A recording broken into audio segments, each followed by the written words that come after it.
Hi, everybody.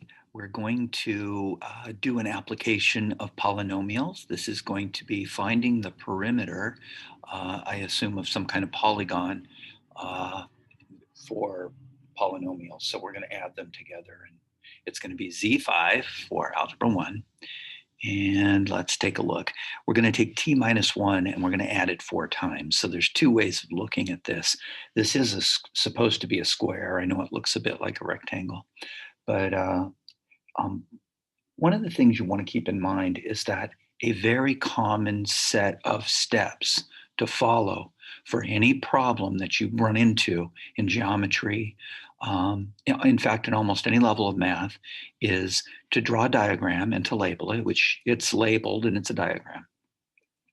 The next part is to write a formula. Now, the formula for a square is the perimeter is equal to 4s, where s represents one of the sides of the square. A square is also a type of rectangle. So I could write the perimeter of the rectangle is equal to 2L plus 2W. And in either case, we're going to have the same answer because we're going to do the next step, which is to substitute. Now, substitution would mean that instead of s, I'm going to put what the length of the side is, which happens to be t minus 1. Or in the case of, if it was a rectangle, I would put the length, which happens to be t minus 1, and I would substitute for the width, which happens to be t minus 1. Sorry, that one looks kind of funky there. And I would distribute and simplify, which of course gives me 2t minus 2 plus 2t minus 2. And that's the next step, is to simplify. I add like terms and I get 4t minus 4. Now, if this were a problem where they wanted me to solve for t, for example, they might have given me the perimeter and said, okay, if the perimeter is 48, find the value of t. And I would substitute for perimeter as well, and then I would do the solving step, which would be the last step. In this one, I'm going to go ahead and distribute the 4, because I'm going to multiply the 4 times each of the sides, which gives me 4t minus 4. Now, a lot of people would say, well, why didn't you just add them together? T minus 1 plus t minus 1 plus t minus 1 plus t minus 1. And you can do that too. You can just add up all the like terms together. So it's just going to be 4t minus 4. I know I went into way too much detail, but there you have it. Now let's go a little faster on this one. Now this time we add up the 3 sides and we get 3s plus 27. All I did was add the s plus the s plus the s, and I get 3s. And the 10 and the 10 plus the 7 is 27. And that's all. And again, if they told me the perimeter, then I would substitute the perimeter in and solve for s. In this one, we have 2v's and 4, 2v plus 4. I'm just adding the sides together.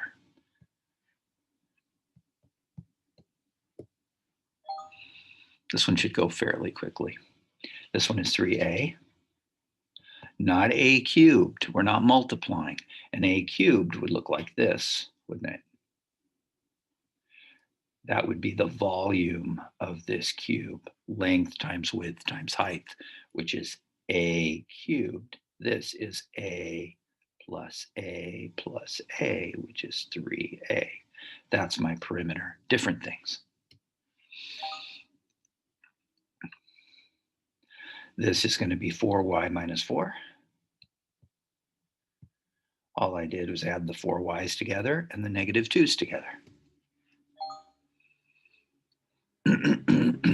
This one is going to be 3z plus 24, it looks like. 14 and 10 makes 24. This one is going to be 4u minus 8.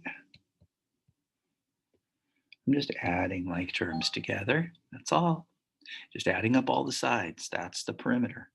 In this one, it looks like we have 6b minus 24. Now, the way I added it a little faster is negative 4 and negative 8 makes negative 12, and I just doubled it. So there's another one.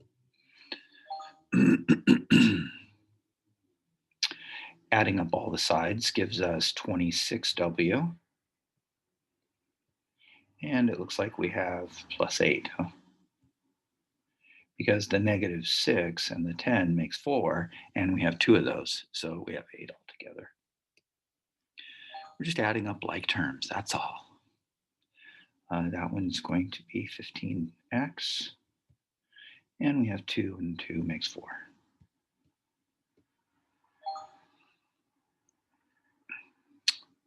And this one is going to be, looks like 18C, excuse me.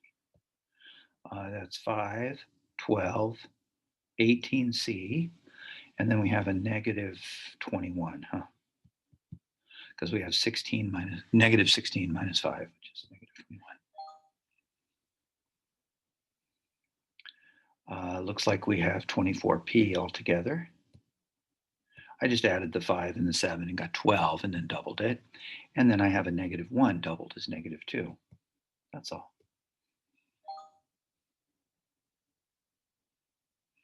We're adding up these for A. There are 4 A's there.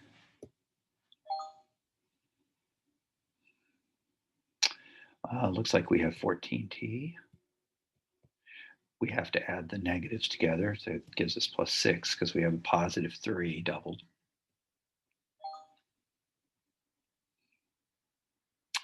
This one looks like we get 20z. And then I have a -16 plus 2, which is a -14. And we've got 8 and 4 and 4 makes 16, and 7 more makes 23, doesn't it? 23s. Let's see, 8 and 8 is 16 plus 7, 23, yep.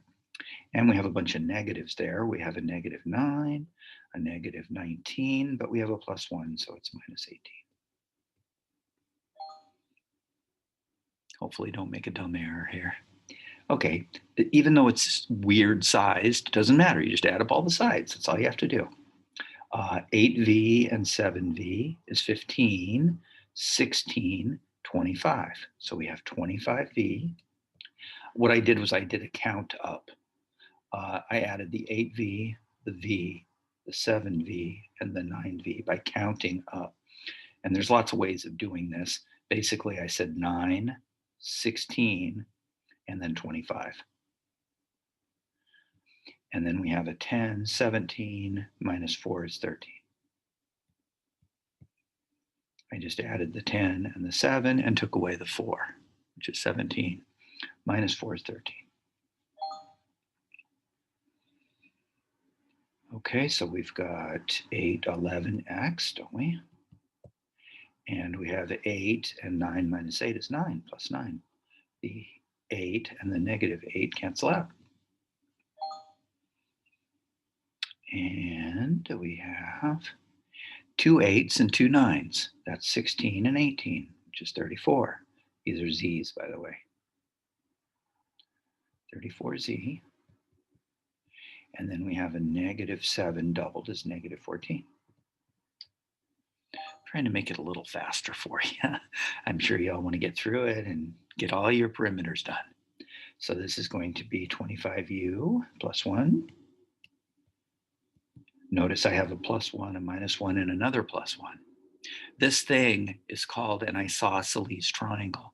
And what they'll do sometimes is they'll tell you this one, but not tell you the other. And you have to recognize that those are equal. Or sometimes they'll just tell you about the base angles. If the base angles are equal, then so are the sides. So a lot of times you have to use a little bit of geometric reasoning to be able to do these. All right, what's next? Okay, this is a parallelogram, isn't it? Parallelograms have equal opposite sides, and they're also parallel. The way they write that in geometry is that they put these little arrows on there to indicate that those two sides are equal and parallel. They're the same number of arrows and they're across from one another. The 4s would get the same treatment. Anyway, that's 16y. 16y plus 8 is the sum. all my sides. And it looks like we've got 4b minus 2.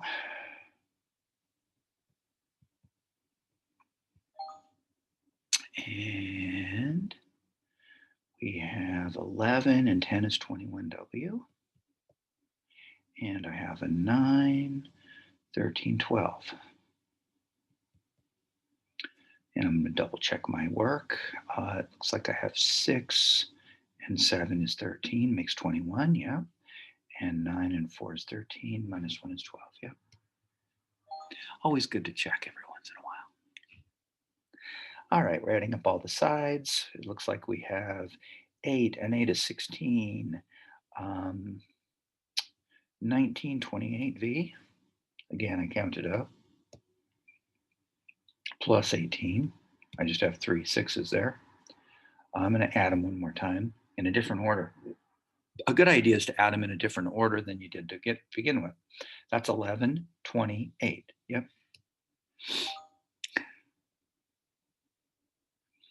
This one is going to be 8 and 12, which makes 20p. And I have a 0, so it's just 20p, isn't it? Because 5 minus 5 is 0. And we're getting there. Looks like I got a couple more to go. Looks like we have 20 and 12, which is 32, isn't it? Because I have a 10 and a 10 makes 20, 19, 32.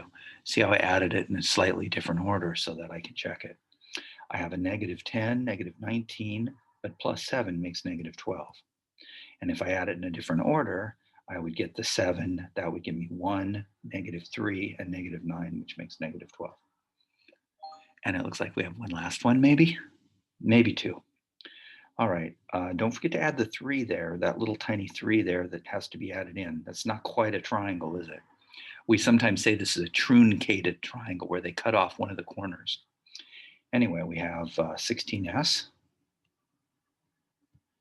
And it looks like we have a plus 5 and a minus 5, but I almost forgot to add the 3 and the 9 to give me plus 12.